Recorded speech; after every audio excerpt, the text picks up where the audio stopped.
What is the stupidest reason you went to hospital? When I was a kid, I didn't like pooping because I never felt like I was clean enough after wiping my butt. Not sure why really, I wasn't OCD or anything, but I didn't like it, so I decided to stop pooping. Whenever I had to poop, I'd just hold it or go out and play, and eventually the urge would go away. Well, I woke up in the middle of the night, one night, and I literally couldn't breathe. I ran into my parents' room and woke them up just gasping for air until I passed out. They rushed me to the hospital and I started being able to breathe again on the ride there. They did some blood work and an x-ray and saw in the x-ray that my colon was so backed up with poo that the poo was blocking my lungs, especially after laying in my bed sleeping for a few hours, which is why I woke up and couldn't breathe. My poo-impacted colon was basically pushing against my lungs, so I couldn't inflate them when I tried to breathe in. They gave me some X-Lax and had to bring in a stool sample for the next couple months, I guess for some sort of testing, but never had a problem after that. I just learned that the poo has to go somewhere, so I'd better get used to pooping. Waking up and not being able to breathe was one of the scariest things I've been through. I bumped chests with a guy I was in a play with. He was a friend of mine and he was significantly larger than me. I was playing the part of a large guy and had my clothes patted down to make me look larger. We thought it would be funny to bump chests, but he went running towards me and I stopped my ground, and he hit me so hard it gave me something called pneumothorax, which is when oxygen gets forced out of your lungs and into your blood. I had no idea I had it at first, but at the cast party that night I felt a buzzing in my throat as I spoke. I ended up getting rushed to the hospital where they diagnosed it and I had to stay a day with oxygen treatment. My buddy felt bad, but we just laughed it off. He was a very well-spoken guy. He was like a nice version of Sheldon in Big Bang Theory. After high school he disappeared and I wish I had kept in touch. I'd love to give him an award saying to the one person who ever landed me in the hospital. Kayaking in floodwater rapids for the first time on a river. I didn't actually screw up, but my brother did. He went ahead of me, and when I came around the corner, I saw him stuck sideways on some brush that outlined the only path through. I had to try a route way up against the side and a little rock peeking out. Well, it wasn't a little rock, but a boulder. I flipped and was underwater.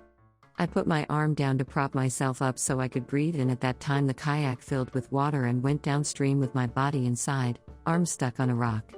Ripped my arm off to the point the only thing holding it on was the skin. I had to have a 7-hour surgery to repair everything that was torn. I was like 16 or 17, doing dishes one night when I still lived at home, and I passed out.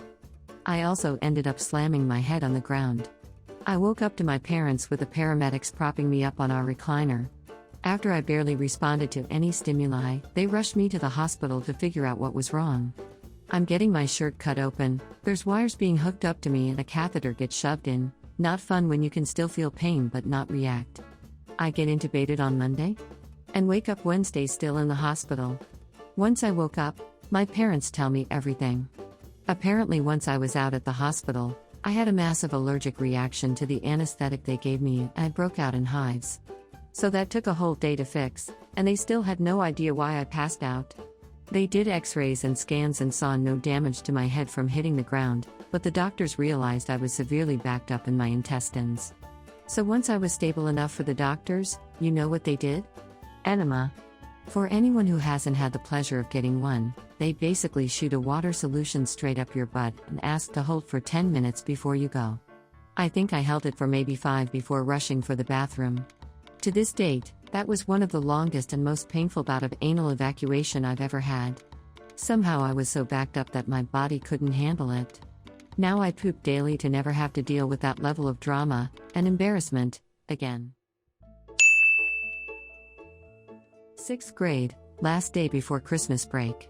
I'm allergic to peanuts, and I guess the Christmas cookies I got from the grocery store had traces of them.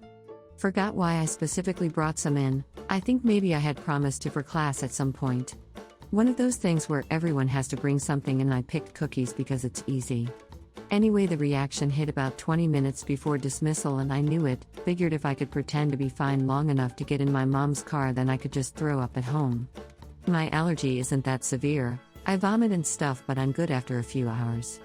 Unfortunately, one of my classmates looked at my face swelling, told the teacher when I asked him not to. I got sent to the nurse's office, threw up there, and immediately felt better. But they had already called the paramedics. These dudes argued with an 11-year-old me in the nurse's office. I told them I was fine, and now that I threw up I was feeling better and better.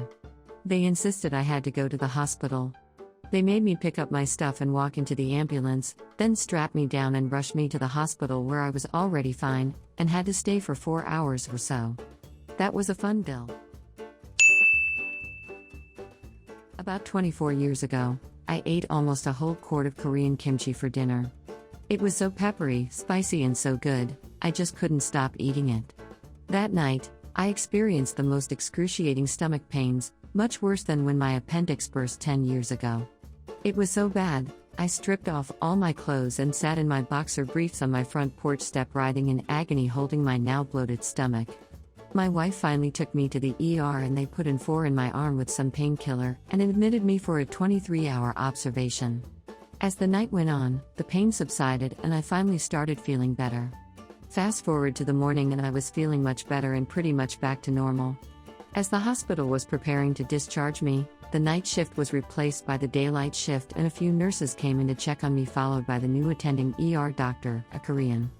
He was smiling, chuckling, and laughing, telling me I had suffered from kimchiitis, and proceeded to lecture me that kimchi is supposed to be a side dish to a meal, and not the main course.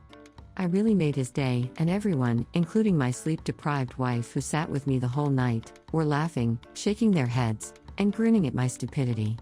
To this day, I still wonder if that Korean ER doctor used my case as one of his funniest ER stories. Okay, this is a little embarrassing but kind of funny now when I look back on it. My kid had just started walking and figuring out how to take things apart. We were sitting on the floor and I heard a thunk on the floor, which turned out to be the remote. The back wasn't on and there was a battery missing. I had my eye on my kid the whole entire time, but being a first-time mom, my mind started to go crazy and I searched for the battery.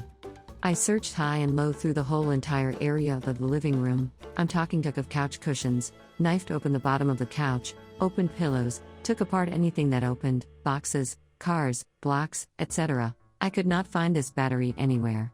I had just recently read an article